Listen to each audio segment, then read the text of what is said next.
Hello there everyone, this is your friend Jake, and in this tutorial video we will solve another machine problem in Python. Before we start, I would like to say thank you very much to all my subscribers in my channel, especially here in the Philippines, that majority of my subscribers and viewers are also my fellow Filipinos. Maraming salamat po guys sa panonood at suporta nyo sa channel ko. Kung wala kayo, wala din ako dito sa channel ko. And then to other people around the world who are viewing with my channel, thank you so much. If you are new with my channel and then you like this video, please hit the like button. Don't forget to share, and please support my channel guys by subscribing. So let's get started. Machine problem in Python. Create a program to convert Fahrenheit to Celsius and vice versa. So we have here for Celsius, we have here the formula times 9/5 plus 32 to Fahrenheit. Fahrenheit to Celsius is temperature in Fahrenheit here, minus 32 multiplied by 5/59 equals Celsius.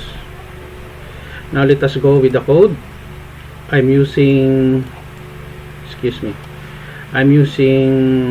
PyCharm as my IDE, or Integrated Development in the Environment. So we have here Fahrenheit value that is 120.25 and Celsius 37.38. So to calculate the temperature in Celsius, we have here the variable and formula. Celsius underscore to Fahrenheit equals Fahrenheit minus 32 multiplied by 5/59. To calculate temperature in Fahrenheit, we have here Fahrenheit underscore to Celsius equals, open and close parentheses, Celsius multiplied by 1.8 plus 32.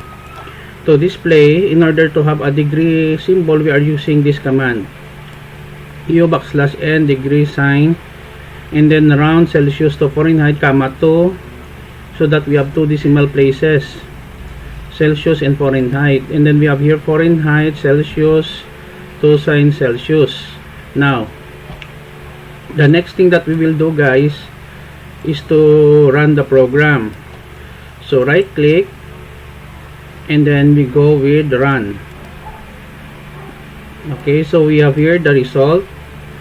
32.38 degrees Celsius is 49.03 Fahrenheit.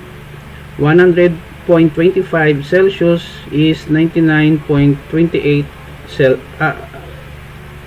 Fahrenheit. Okay, Fahrenheit